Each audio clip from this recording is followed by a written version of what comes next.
오늘로써 7번째로 맞이하는 페널피스 아카데미입니다. 오늘 주제는 홍익인간과 한국인의 가족 문화라는 주제입니다. 오늘 이 주제를 가지고 5천년 역사를 통해서 형성된 우리 한민족의 정체성과 또 가족 문화는 무엇인지를 살펴보겠습니다. 그리고 오늘날 한국 사회가 가족 문화가 붕괴되고 있는데요. 그것의 문제점들도 좀 잠깐 살펴보고, 특히 이 한 시대에 5천 년 동안 유지해온 이 가족 문화를 이 시대에 발현하는 것이 얼마나 중요한 과제인지 말씀을 드리도록 이렇게 하겠습니다.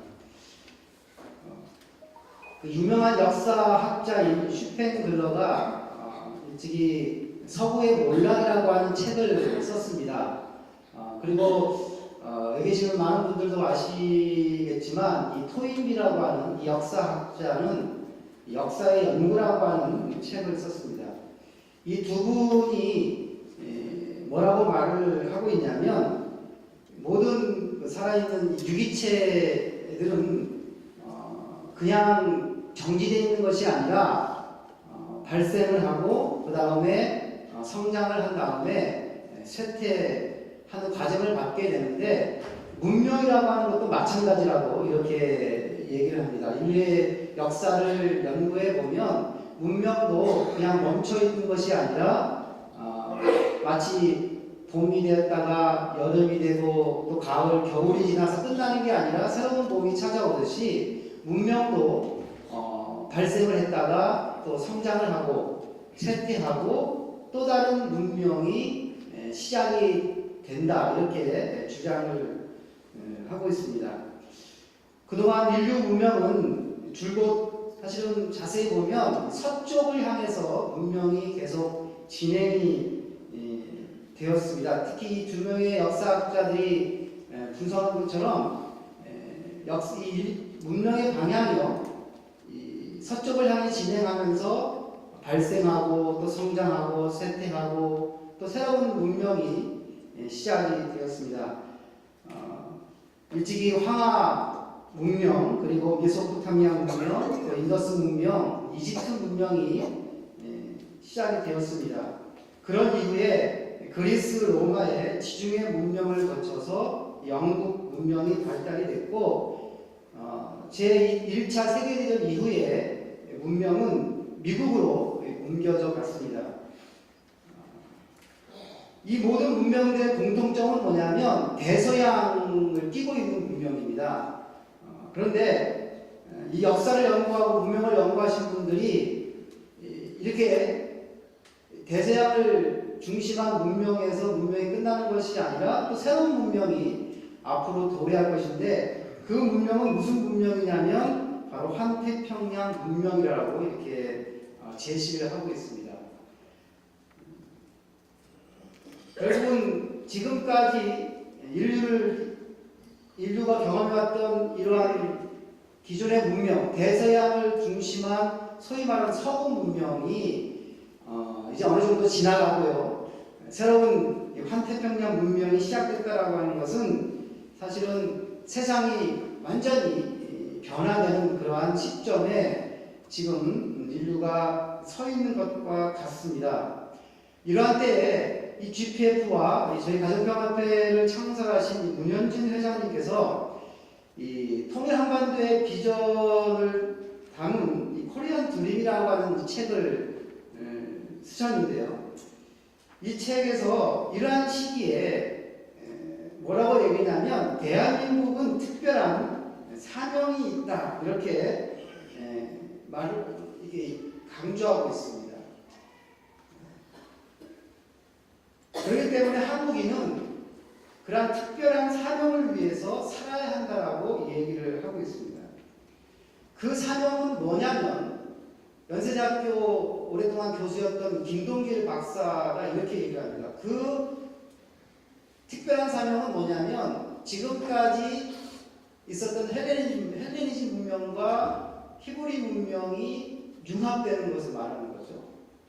그런데 문현진 회장님은 그것만이 아니라 이제 동양과 서양의 문명의 어떤 융합, 그리고 대륙 문명과 해양 문명의 융합, 그리고 대서양 문명과 이 태평양 문명의 융합, 그것을 지금 얘기하고 있습니다. 바로 이러한 것이 꽃피워서 인류가 함께 행복하게 살아가고 평화롭게 살아가는 그 역할을 해야 되는 것이 누구인가? 라고 할 때 그것은 바로 대한민국이라고 하는 것이죠. 이 대한민국에는 그만큼 세계를 지도하는 그러한 특별한 지도자로서의 사명을 가지고 있는 것입니다. 이 대한민국에게요, 이러한 사명이 있다. 이거 너무 개인적인 의견이 아닌가라고 생각할 수 있지만 실제적으로요, 대한민국의 5,000년 역사를 자세하게 살펴보면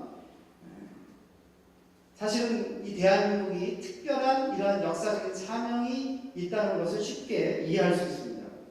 결론적으로 말씀을 드리면 대한민국의 역사라고 하는 것은 어떤 역사냐면 이 모든 인류가 함께 행복하게 살아갈 수 있도록 대한민국이 그러한 이상 국가를 건설해야 한다라고 합니다. 즉 홍익인간의 나라를 건설하겠다는 열망을 가지고 이를 실현하기 위해서 달려온 역사가 바로 대한민국의 5,000년 역사입니다. 그렇기 때문에 이 한국인의 이 의식 속에는 무엇이 있냐면 우리 스스로가 먼저 이상적 국가를 건설을 해서 모든 인류에게 도움을 주고 그리고 어떤 양심과 또 어떤 영적인 의식을 고양시켜서 모든 인류가 행복하게 살게 하자. 사실 그러한 민족적 염원이 있었다는 것입니다. 이 대한민국 역사 속에요, 등장한 여러 나라들이 있습니다만 이 예외 없이 두 가지의 큰 특징을 가지고 있습니다. 그것은 뭐냐면 첫째로 고조선으로부터 자신의 왕조의 정통을 주장을 하고 있습니다. 그리고 두 번째로 단군이 세월호 했던 이상국가 건설에 대한 열망을 가졌다는 것입니다. 한번 보겠습니다. 이 고조선의 건국 신화인데요, 이 단군이 고조선을 통해서 세월호 했던 그 이상국가는 어떤 나라냐면 그 은퇴한 그림에 나와 있는 사진에 나와 있는 이분이 지금 은퇴한 연세대학교 기독교 신학과 종교학 교수였던 유동식 박사님이신데요. 이분이 뭐라고 말하냐면 대한민국의 건국 신화는 중요한 의미를 가지고 있다고 말하는데요. 뭐라고 말하냐면 단군 신화는 우리 민족이 창조주 하나님을 깨달을 수 있도록 하나님이 우리 민족에게 주신 특별한 신화다라고 말하고 있습니다. 그러면서 이동식 박사님이 뭐라고 얘기하냐면 고대부터요, 우리 민족에는 궁극적 관심이 있다는 겁니다. 그 궁극적 관심이 뭐냐면 나라를 세우겠다. 아주 좋은 문화를 창조하겠다라고 하는 겁니다. 그런데 이 나라와 이 문화는 인간의 힘만으로 창조될 수 없다 라고 한국 사람들은 봤다는 거예요, 오랫동안. 그럼 어떻게 그런 나라와 그런 문화를 창조할 수 있겠는가라고 할 때 뭐라고 얘기하냐면 바로 하늘의 아버지 신과 땅의 어머니 신이 융합해가지고 인간을 탄생했다는 거예요. 그래서 그로 말미암아서 그 인간으로 인해서 우리 민족은 나라를 세우고 문화를 창조할 수 있었다.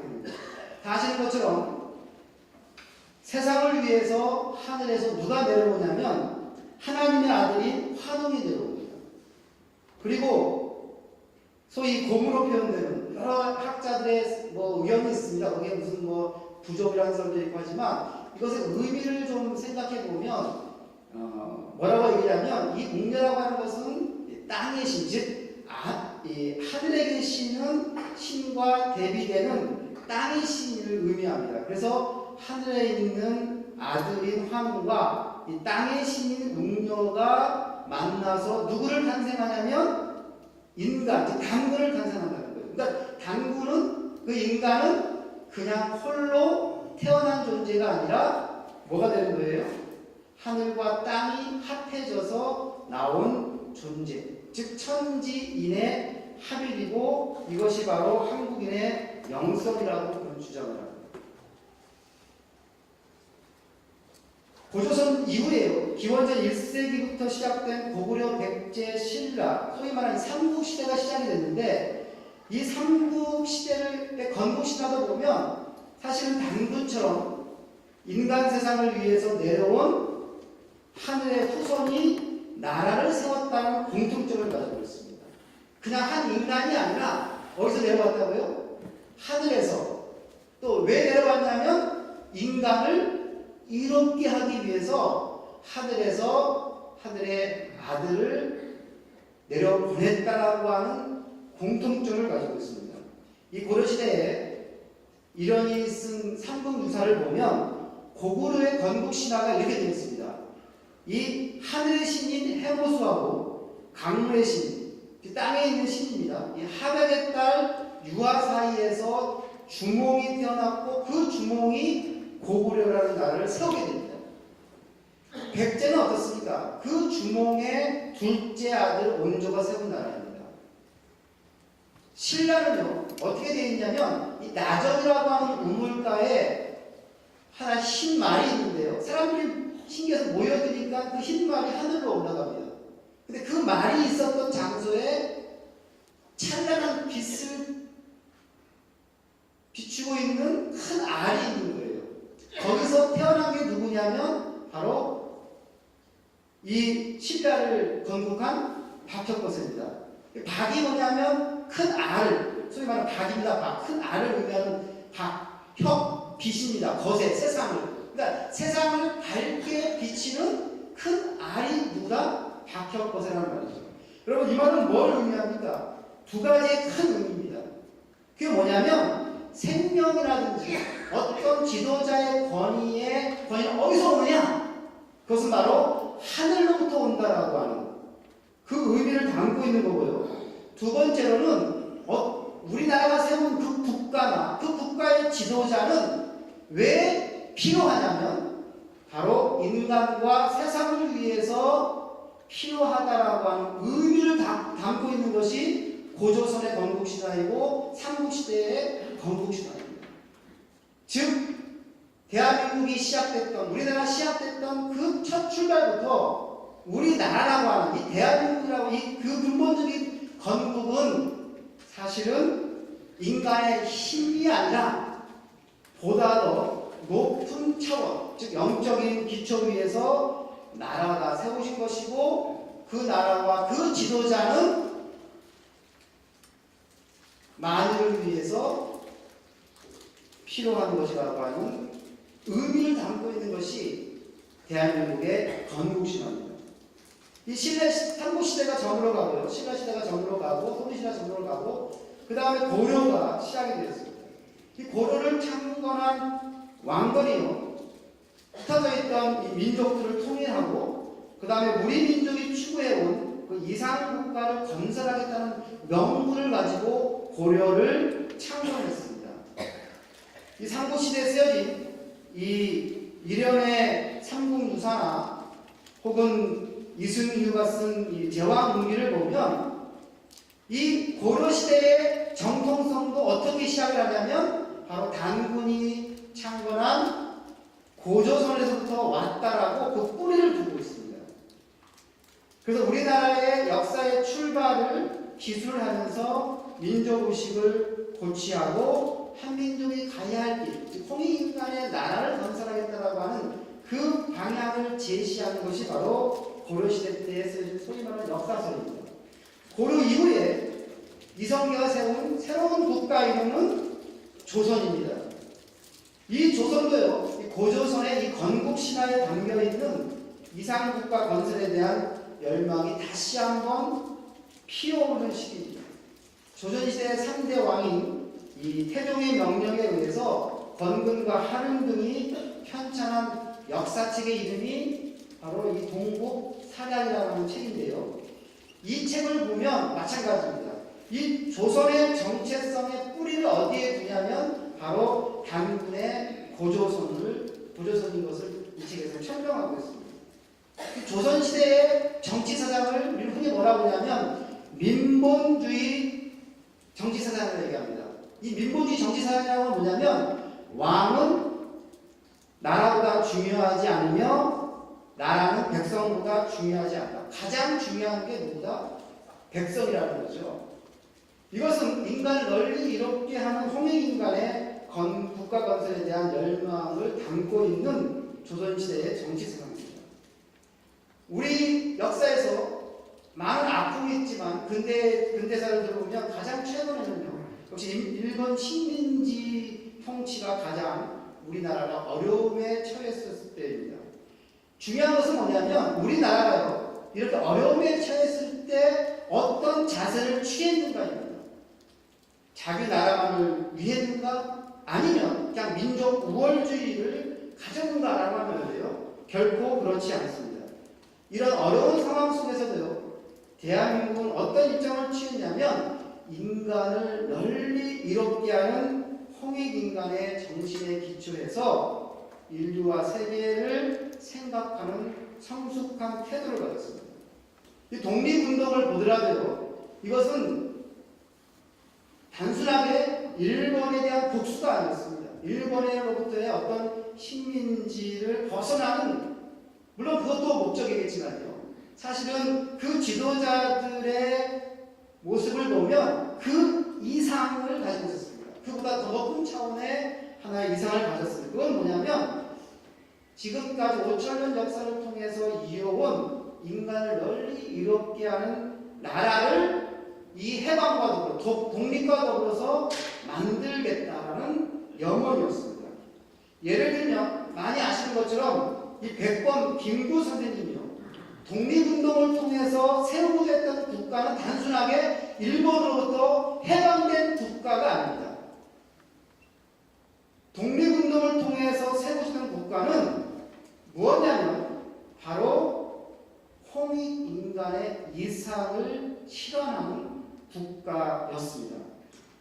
김구 선생님께서 쓰신 백범 일지에 보면 다음과 같이 가슴 벅찬 글을 적고 있습니다. 우리나라가 남의 것을 모방하는 나라가 되지 말고 높고 새로운 문화의 근원이 되고 목표가 되고 몸이 되기를 원한다. 그래서 진정한 세계 평화가 우리나라로 말미암아 세계에 실현되기를 원한다.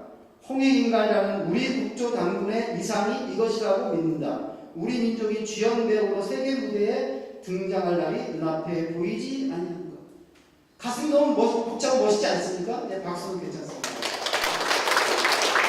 우리나라가 이렇게 어려운 상황 속에서 단지 우리나라의 독립과 해방만 염원해 둔 것이 아니라 이 과정을 통해서 이분은 또 독립운동을 하셨던 많은 지도자분들은 무엇을 하고자 했냐면 바로 인간을 5천년 한국 역사를 이끌었던 그 이상을 실현하는 국가를 만들겠다라고 노력하셨던 것이죠.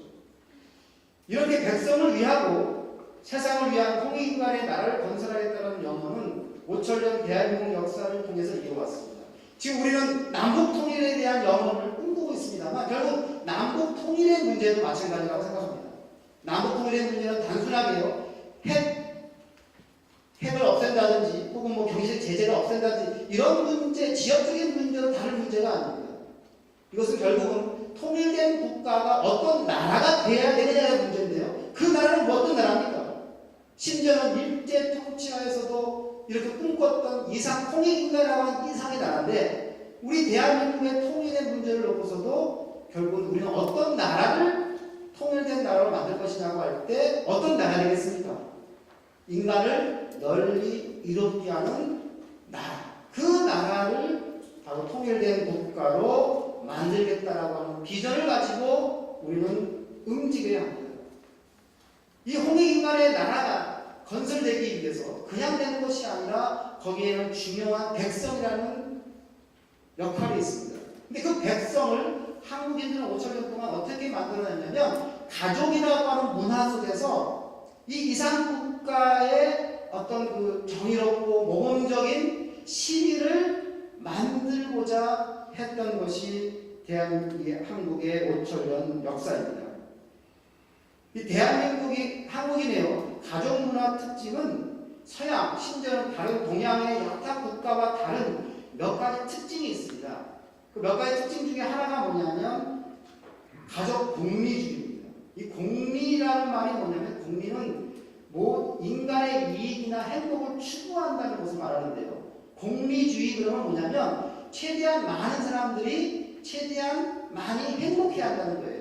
때로는 조금 소수가 좀 불편하더라도 가장 초점은 뭐냐? 많은 사람들에게 많은 혜택, 많은 행복을 줘야 한다라고 하는 것이 공리주의인데요. 대한민국의 가족 문화를 자세히 살펴보면 가족 공리주의가 있습니다. 무슨 말이냐면 가족 전체가 행복하기를 바라면서 가족의 구성원들이 생활하고 있는 것입니다. 즉 한국인은 가족 구성원들의 행복 증진, 가족 구성원들의 행복을 증진시키는 것이 그 무엇보다도 중요하게 생각을 합니다. 여러분들 이 그림은 기록인데요.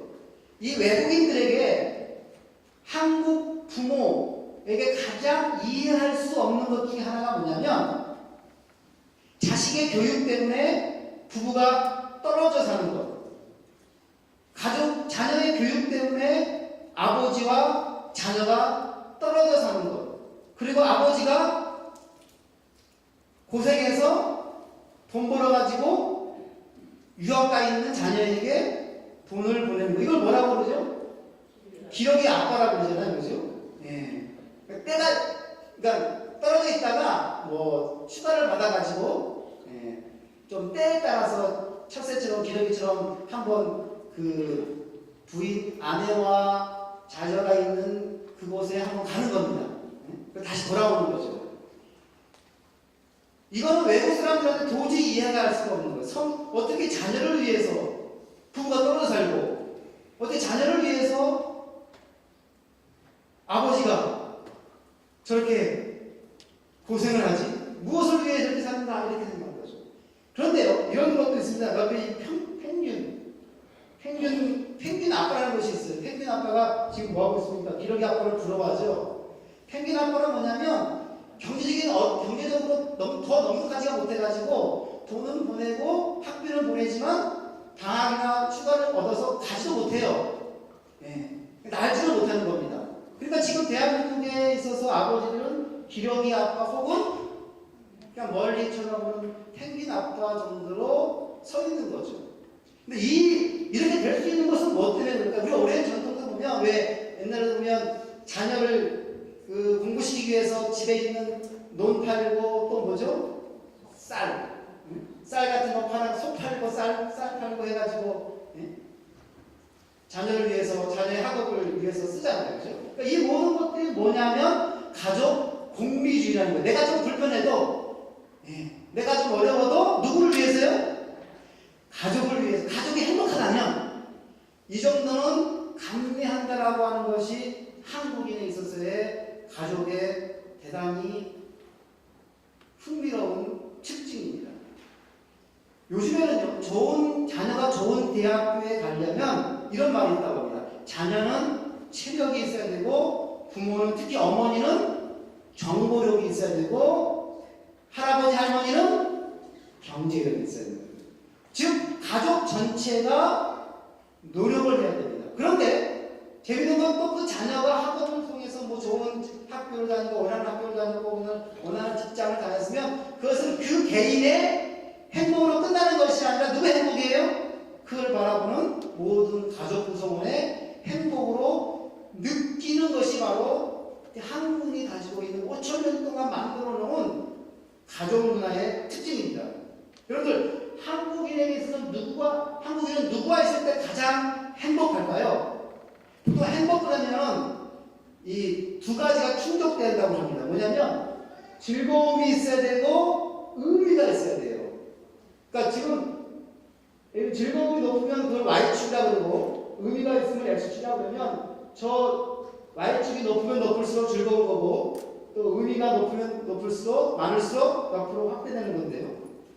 물론 행복이라고 하는 것은 개인적 감정입니다. 그러나 그 개인적 감정은 홀로 나타나는 게 아니죠. 어떤 사람과 또 어떤 일과 어쨌든 주위 환경과의 상호작용에 의해서 행복을 느끼게 되는 건데요. 한국인에게 있어서 보세요. 한국인은 연인을 만나면 대단히 즐겁습니다. Y축이 높죠. 그런데 X축은 어떻습니까? 의미는 뭐예요? 별로 많지가 않아요. 즐겁긴 하지만 의미는 별로 없습니다. 그러니까 행복이 좀 행복스럽다 만 정도가 연인인데요. 한국인에서요 가장 즐겁고 그러면서도 의미가 있는 존재는 누구냐면 자녀입니다. 맞습니까? 자녀하고 있을 때 즐겁고 자녀하고 있을 때 의미도 아주 높습니다. 고개를 끄덕끄덕 보시는 분도 막 한 분은 좀 한 분을 깜깜하시는 분도 계셨는데 네.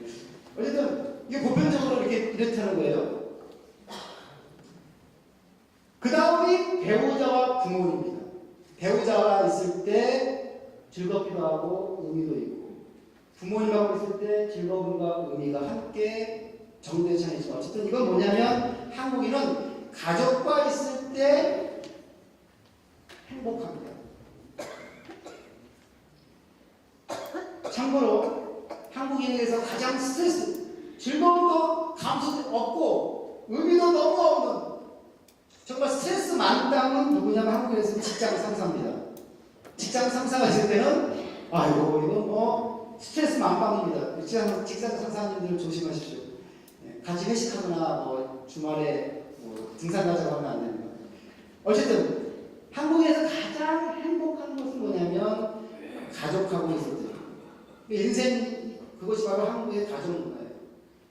그런데 어떤 분들은 이거 너무 그렇다면 가족 이기주의, 한국인의 가족 공리주의가 가족 이기주의가 되지 않느냐? 다른 가족의 행복이나 이익은 조금 무시하고 우리 가족만 행복한 그러한 가족 이기주의로 나타날 게 아니라고 염려하시는 분들도 계실 겁니다.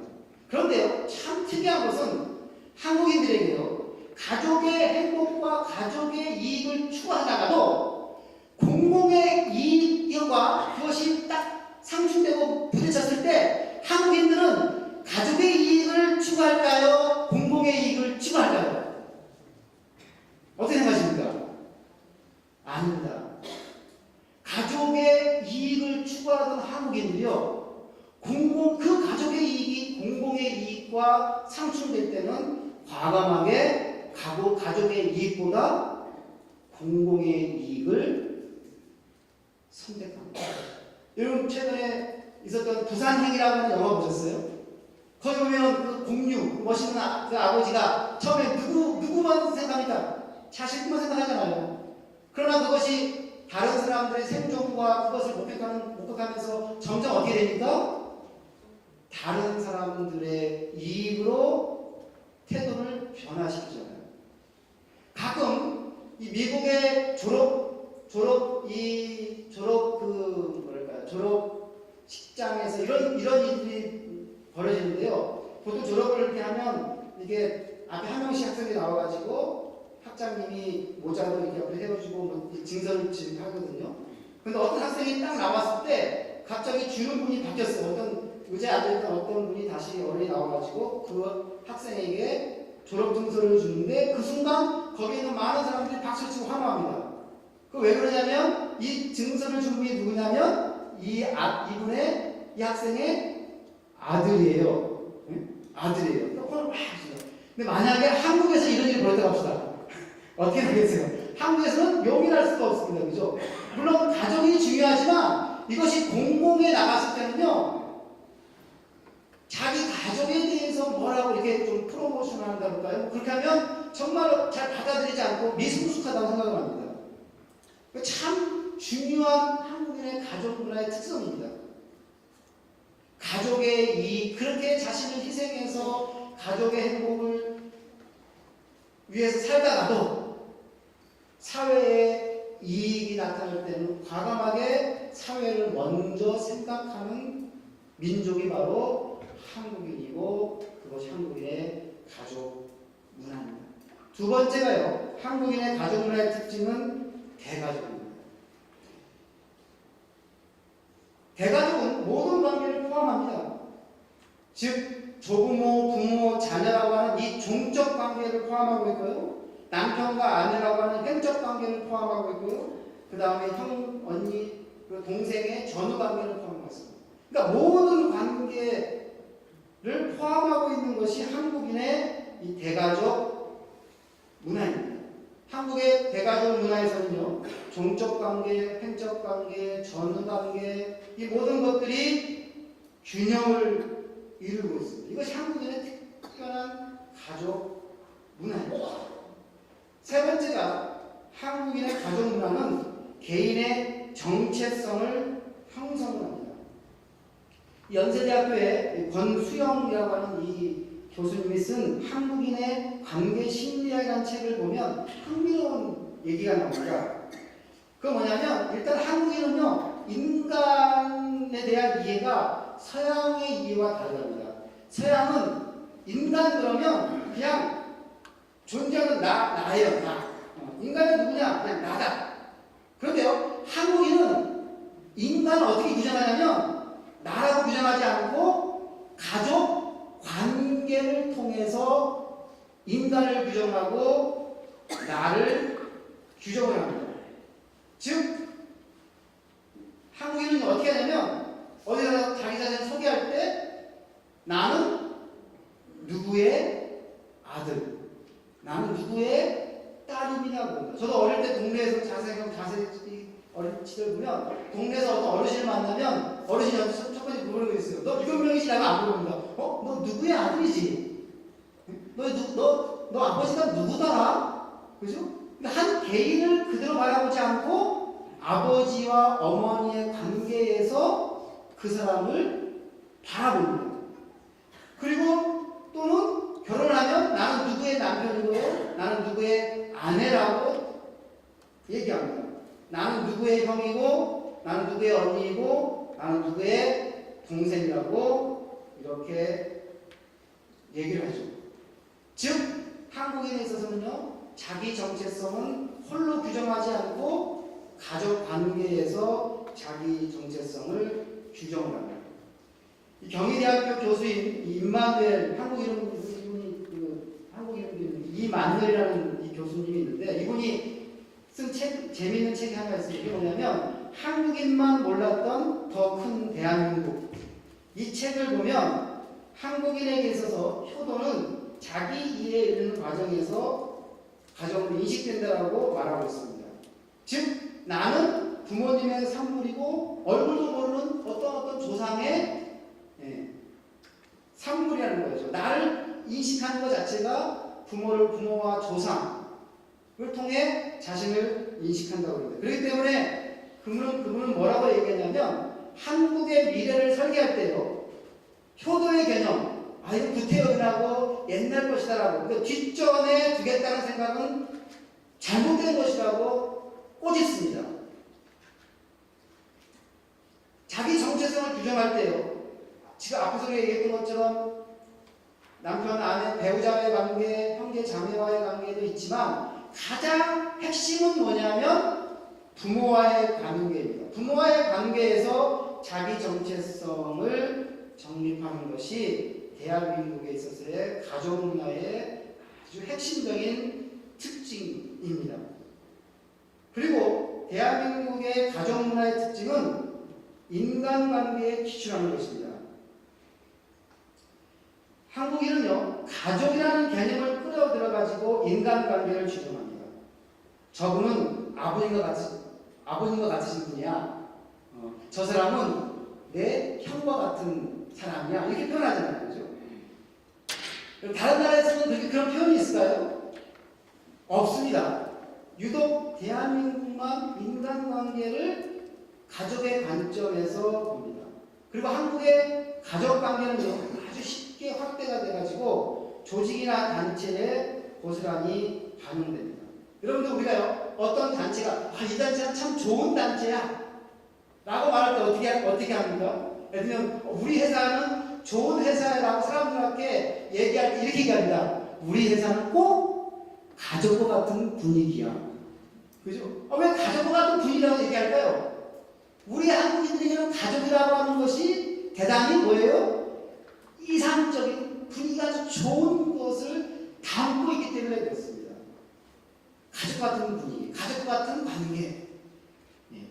여러분들 식당에서요 서빙하시는 분을 보면 뭐라고 부릅니까? 이모. 외국 사람들 와가지고 당황하지 않아 그런 거라는 거예요. 이모, 너의 친척이야? 어머니의 뭐 언니야, 동생이야, 뭐 이렇게 물어보면 되죠. 이모. 심지어 어떤 분은 뭐라고 불러요? 어머니라고 불러요. 어머니가 여러 명 있습니까? 그래서 가장 친근한 거를 표현할 때 가족 관계로 부릅니다. 아버님, 어머님. 어떤 분은 뭐 선생이라고 부르지만 다양하게 할 때는 아버님, 어머님이라고 공공하게 우리는 부르죠. 우리는 딱 처음 만났을 때 이렇게 면을 트고 그 다음에 하는 게 뭡니까? 그 다음에 안녕하세요 인사한 다음에 뭐 하죠? 혹시 몇 살이시죠? 라고 묻습니다. 여러분도 외국에서 몇 살이라고 물어보면 아주 뭐하는 사람인지 아십니까? 개인의 프라이버시를 침해하는 몰상식한 사람이 인식되는데요. 한국 사람들은 왜 만나자마자 몇 살이지를 물어보니까 몇 살인지 물어봐서 뭐 하겠다는 거예요? 너가 나한테 형인지 언니인지 동생인지 한번 보자. 그러면 그 다음에 뭐죠? 그러면 이제 형처럼 동생처럼 그런 관계를 나눠가고 맺고 싶다는 겁니다. 즉 가족과 같은 관계를 맺고 싶어서 나이를 물어보고 형과 동생인지 언니인지 동생인지를 이렇게 하는 거죠. 이처럼 한국인에게 있어서요 가족 인간관계는 가족에서 시작해서 모든 사회적 관계는 가족 관계를 반영하고 있습니다.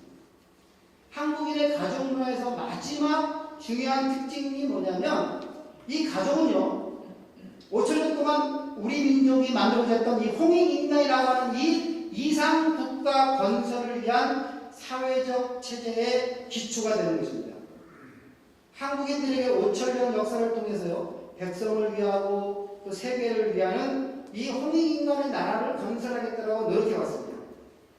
그래서 백성을 위하는 위민을 정치의 목적으로 삼았고 그것으로 모두가 한 가족처럼 사는 대동세계를 이룰 수 있다라고 한국분들은 생각해 왔습니다. 그리고 그런 이상 국가를 건설하는 기초 단위가 뭐라고요? 한 개인도 아니고 어떤 특정한 단체도 아니고 바로 가족이라는 거죠. 즉 이상 국가를 건설하기 위해서는 뭐가 중요하다고요? 건강한 이상적인 가정이 세워져야 한다라고 한국인들은 5천년 동안 생각해 왔고 또 그것을 실현하려고 노력했습니다. 가장 일반적인 보편적인 진실이 뭡니까? 가와 만사섭니다. 수신제가 치고 형체합니다. 이상적 국가를 건설하면 물론 국가 내에서의 좋은 시스템과 여러 가지가 있겠죠. 그러나 그 이전에 먼저 뭐가 튼튼해야 된다고요?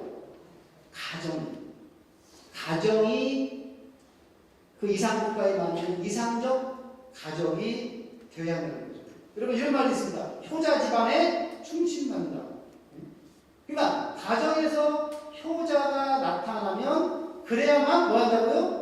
나라에 충실해가지고 나라가 잘 된다라고 한국 사람들은 오랫동안 이렇게 생각하죠. 즉 효의 개념을 이제 사회와 국가를 확대해서 충의 개념까지 이렇게 해온 것이 대한민국의 가족 문화의 역사입니다. 여러분들 군사불체란 말 있죠? 군사불체 뭐죠? 임금님과 스승님과 부모는 하나다는 거죠. 즉 어떤 임금, 어떤 거예요? 그냥 나라의 한 그냥 왕이 아니라 뭐와 같아야 돼요? 학교의 스승과 같아야 돼요. 스승과 같아야 되고 기능을 해야 되고 또 뭐예요? 가정의 부모의 역할을 해야 돼요.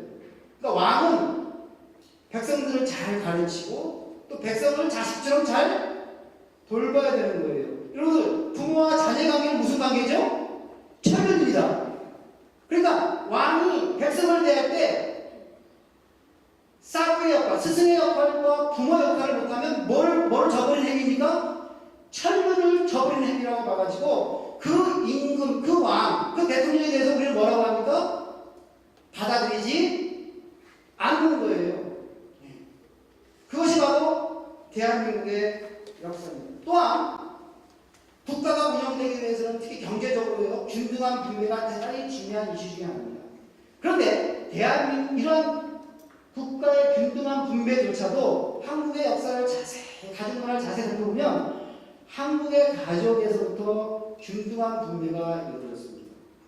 얼핏 많은 분들이요, 한국인들은 가부장제도가 심하고 장남 우선주의라고 생각하실 경우도 있지만 마치 장남에게 큰 뭔가 좀 경제적으로 큰 더 혜택이 있을 걸 생각하지만요, 대한민국의 역사를 살펴보면 16세기에요 까지는 모든 것이 균등했습니다. 첫째, 둘째, 셋째, 딸 균등했어요. 예를 들면요, 아버지가 1억이라고 하는 재산이 있다고 합시다. 그 1억을 상속할 때요, 어떻게 상속했냐면 각각 5명의 아들, 자녀가 있으면 첫째, 둘째, 셋째, 넷째, 그 다음에 딸까지 포함해가지고요 25% 균등했습니다. 즉 1억이 있으면, 죄송합니다, 20%죠. 네, 2천만 원씩 균등하게 분배한 것이 대한민국 이 뭐죠? 유서가 아니고 뭐라 그러죠? 맞나요? 네? 상속하는 그 유언장 같은데 기록을 보면 그렇게 담겨져 있습니다. 절대로 불균등한 아들이 더 많이 주고요. 특히 장남을 더 많이 주지 않았습니다. 언제까지요? 16세기 말까지. 그런데 임진왜란과 정유재란이 딱 난 다음부터 바뀌어버렸습니다. 제사가 중요하다라고 하는 것이 좀 대두되면서 그 제사를 지낼 때 아버지, 어머니 세대만 아니라 조상, 다 문종 다 해야 되잖아요. 이게 너무 너무 많은 거예요. 이 일만 하더라도. 그러니까 이런 역할을 특별하게 해야 되기 때문에 그 제사를 위해서 50%의 재산을 따로 떼어놓습니다. 그 나머지 50% 가지고 뭐래요? 이제 여기서 균등하게 주는 거예요. 이제는 뭐예요? 1,000만 원씩. 첫째 아들, 둘째 아들, 셋째 아들, 넷째 아들, 딸. 그 다음에 나머지 50% 재산이 남겨진 것은 누구 줍니까? 장남이 잘나가 아니라 장남이 더 우월하기 때문에 그런 것이 아니라 뭐 때문에요? 그만큼 일을 해야 되니까, 역할이 있으니까 제사를 할 수 있도록 책임을 진다는 의미에서 50을 떼어준 겁니다. 17세기 후반부터 이런 일들이 벌어졌죠. 근데 그것이 잘못 왜곡돼가지고 한국은 이런 자녀를 불평등하게 대해왔고, 남녀를 아들, 딸을 차별해왔고, 또 뭐죠? 장남만 위주로 해왔다고 생각하실 수 있지만 사실은 그것은 잘못된, 왜곡된 겁니다. 균등한 분배가 가족에서부터 진행되었었고요. 이것이 사회와 국가로 사실은 실현되려고 했던 것이 대한민국의 5천년 역사입니다. 여러분들 이게 정말 어떻습니까? 홍익인간이라고 하는 나라를 건설하겠다라고 하는 것. 이 나라를 건설하기 위해서 그 백성들을 정의롭고 도덕적인 그런 시민으로 양성하는 기관으로서의 이 한국인의 가족 문화, 개인의 행복, 가정 전체의 행복, 심지어는 사회와 국가 전체를 든든하게 버틸 수 있는 이 한국인의 가족 문화, 이게 구태에 의한 가족 문화입니까? 아니면 우리가 앞으로 만들어낸 통일된 국가를 형성할 때 이 가족 문화가 발현돼가지고 정말 홍익인간의 아름다운 나라를 만들 수 있겠습니까? 어떻게 생각하십니까? 구태의한 과거의 모습으로 팽개쳐야 겁니까? 아니면 발현해야 되겠습니까? 발현해야 돼요. 그런데 대한민국에서요, 무슨 일이 벌어지고 있냐면, 가정 문화가 붕괴되고 있습니다. 이 부분만 말씀드리고 마치겠습니다. 가정 문화가 붕괴되고 있습니다. 5,000년 역사를 통해서 이어온 홍익인간이라고 하는 이 이상 국가를 든든하게 지지했던 이 가정 문화가 붕괴되고 있습니다. 한번 생각해 보십시오. 가정 문화가 붕괴되면서 가장 피해를 보는 사람은 누구일까요? 아니면 질문 좀 바꿔서요. 한국 사회에서, 오늘 한국 사회에서요, 가장 힘들게 살아가고 있는 세대는 어떤 세대이겠습니까? 어떤 세대일까요? 보통 한국 사회의 문제를 얘기할 때요, 뭘 얘기하냐면 저출산 문제 얘기하죠. 그죠? 그 다음에 또 무슨 문제 얘기합니까?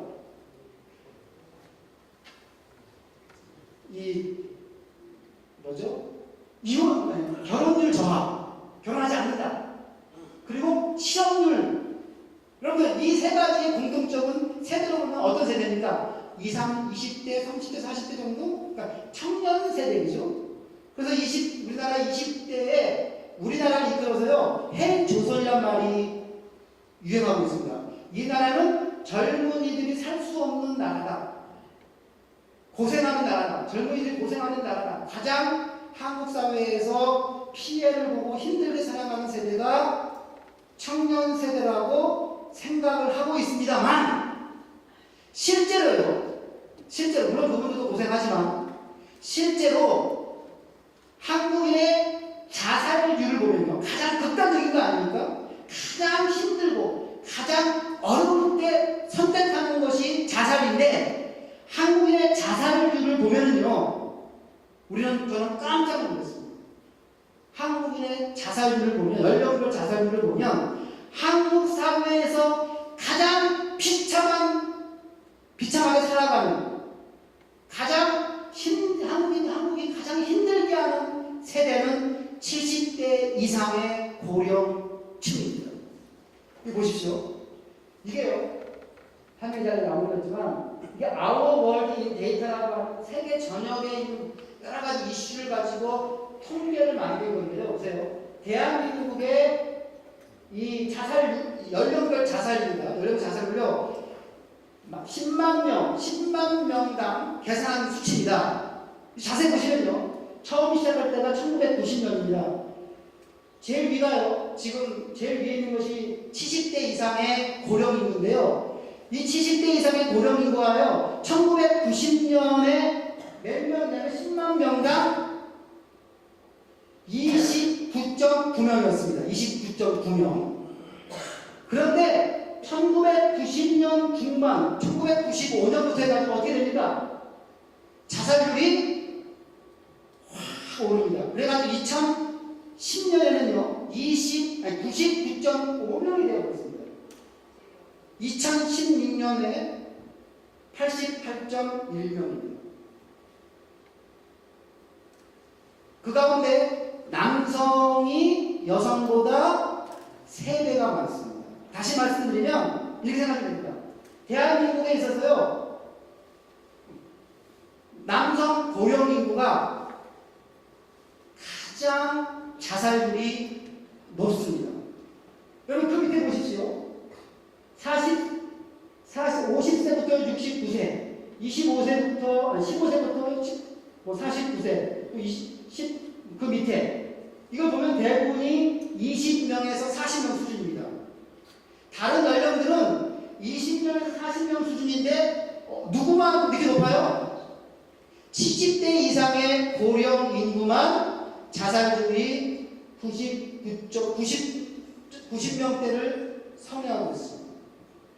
이 수치는요, 세계의 자살률과 비교해보면 이것이 얼마나 극심한 문제, 심각한 문제인 걸 봅니다. 이건 세계인데요. 세계에 보면 제일 위가 바로 70대 이상의 고령인구입니다. 세계 전체의 평균 70대 이상의 고령 인구의 자살률은 몇 명이냐면 27.37명입니다. 그리고 세계의 고령 인구는 자살률은 어떻습니까? 점점 내려가고 있습니다. 그런데 한국 고령 인구는 어떻게 되고 있습니까? 자살 자살률이 높아도 너무 높아지고 있습니다. 한국인이 가지고 있는 여러 문제, 지금의 현실의 문제 속에서 가장 문제라고 인식 못하는 것 중에서 가장 심각한 건 뭐냐면 바로 70대 이상의 고령 인구가 이 한국 땅에서 살기 너무 힘들어져 있다고 하는 사실입니다. 지금 정부의 정책이요, 뭐 출산율 잡자, 또 실업률 잡자 해가지고 젊은 층을 대상으로 한 정책을 많이 쓰고요. 심지어는 저출산율 잡자고 작년까지 대한민국에서 쓴 돈이 얼마인 줄 아십니까? 100조입니다. 100조. 100억이 아니라 100조입니다. 그런데 이슈가 되어 있지 않은 고령 인구는 사실 보면은 정말로 심각한 문제입니다. 질문을 던집니다. 왜 대한민국의 70대 이상의 고령 인구가, 특별히 남성이 90년대 중반부터 저렇게 이 땅에서 살 수 없는 모습으로 자살을 선택했을까요? 그 원인이 무엇일까요? 프랑스의 사회학자인 듀리깽이라는 분이 있는데 이 사람이 뭐라고 얘기하냐면 아노미 현상이라는 걸 얘기합니다. 아노미 현상이라는 게 뭐냐면 기존에 어떤 정해져 있는 규범과 가치가 있는데 시대가 변하면서 이 규범과 가치가 적응이 안 되는 거예요. 그럼 여기서 익숙했던 사람들이 혼란한 상태를 가는 겁니다. 이것을 소위 말하는 아노미라고 그러는데, 이런 아노미 현상이 사회적으로 벌어지면 그 사회의 구성원들에게요 스트레스를 엄청 준답니다. 스트레스를 엄청 받은 사람이 최후로 선택하는 것이 뭐냐면 바로 아노미적 자살입니다. 지금까지 나는 이렇게 살았는데 더 이상 규범과 가치가 변해가지고 문화가 변해가지고 더 이상 내가 살 수 있는 곳이라고 못 느끼는 거예요. 지금 한국인들에게 있어서 5천 년 동안 가족문화라는 것이 존재했습니다. 근데 이 가족문화를 가지고 어느 정도 문화와 규범과 가치가 있었는데 현 시대에 와가지고 이것이 더 이상 적응이 안 되는 거예요. 적응이 안 될 때 누구에게 가장 스트레스 주고 있습니까 지금? 누구에? 70대 고령 인구 중에 특별히 누구에게요? 아버지들에게. 왜 이러한 현상이 일어났을까요? 이게 대단히 중요합니다. 이 듀리깽이 얘기하고 있는 아노미적 자살을 이 한국인들에게 50년대 중반에 자살률이 높아지더라고요. 이것을 연결해 보면 우리는 무엇을 알게 되냐면 한국 아버지의 아노미 현상을 봅니다. 이건 가족 붕괴입니다. 가족 문화의 붕괴입니다. 지금까지 경험했던 것과 다르게 한국 가족이 변해가니까 여기에 한국 아버지들이 뭐하고 있어요? 혼란하고 있어요. 거기서 극단적으로 자살하고 있는 거죠. 한국은요 60년대부터 해서 80년대까지 무엇을 했습니까? 산업화를 경험했습니다. 그래서 아버지들이 열심히 밖에 나가서 뛰었습니다.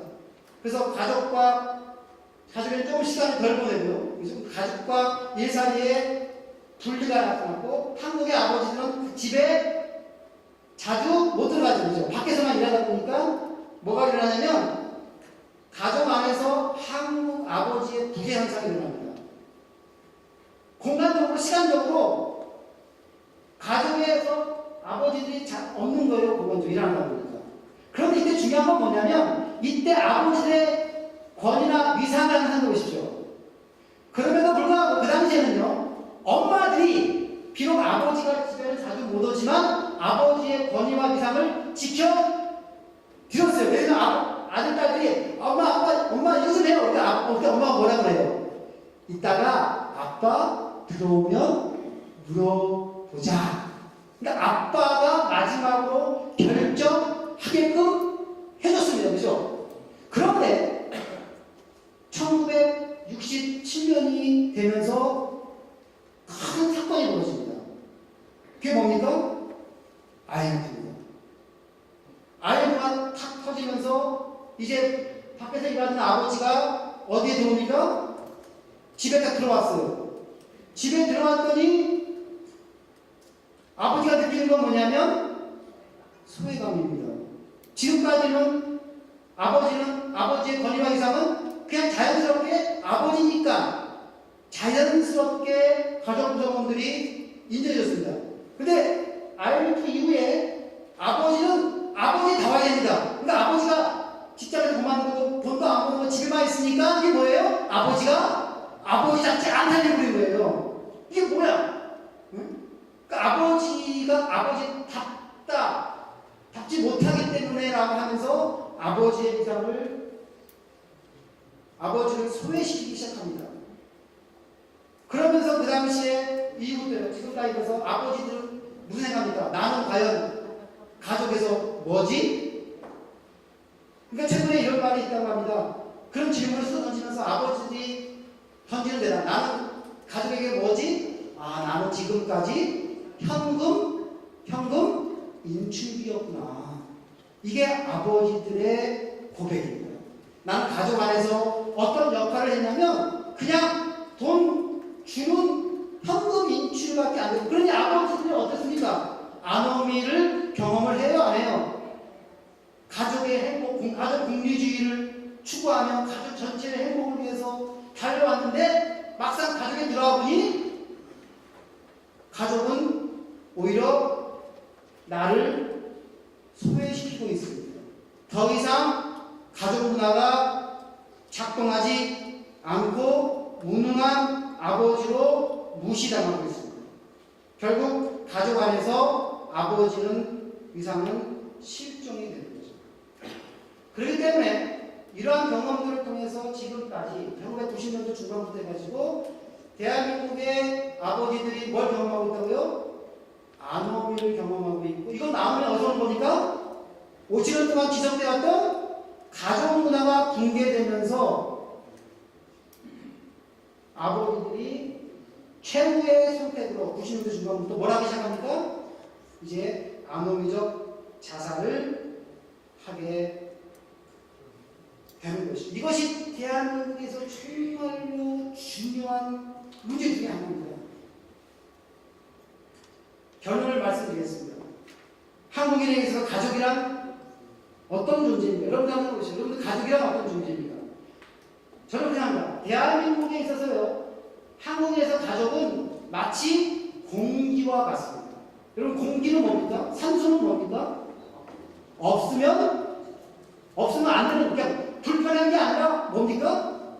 죽는 겁니다. 한국인에 있어서의 가족은 없어서는 안 되는 그러한 공기와 같은 존재이고, 그것이 5,000년 동안 한국인들에게 의식 속에, 문화 속에 들어와 있는 내용입니다. 그런데 이 가족 문화가 속절없이 무너진다고 한다면 개인과 가족을 넘어서서 대한민국 사회나 국가에 큰 어려움이 나타나게 되는 것입니다. 5,000년간 홍익인간의 이상을 가지고 형성해온 우리 한국인의 가족 문화가 있습니다. 이 가족 문화를 구태의한 것으로 버려야 된다라고 그렇게 할 것이 아니라 오히려 이것이 잘 발현될 수 있도록 해야 합니다. 네. 건강한 가족을 만들어야 개인도 행복하고 튼튼한 대한민국의 사회가 됩니다. 그리고 그렇게 될 때 종교나 인종이나 국력이나 경제적 차이로 인해서 서로 갈등하고 분열해온 인류가 그것을 멈추고 하나님 안에 한 가족으로 종교를 초월하고 인종을 초월하고 국적을 초월하고 경제적 차이를 초월해서 함께 살아가는 문명을 누가 주도할 수 있습니까? 이 대한민국이 가지고 있는 특별한 사명, 5,000년 동안 유지해왔던 그 특별한 사명을 성취할 수 있는 대한민국이 될 것입니다. 바로 이 길이 우리 개인과 가정과 심지어는 통일된 대한민국으로 나아가고 또 통일된 대한민국을 만들고 그 통일된 대한민국이 세계 인류에게 이롭고 도움이 되는 대한민국이 될 수 있을 것입니다. 여러분 각자의 가정에서 널리 사람들을 이롭게 하는 이 홍익인간의 기초 한 가정 문화가 잘 발현되실 수 있기를 응원하면서 오늘 제7차 페미니스트의 주제의 강의를 마치겠습니다. 감사합니다.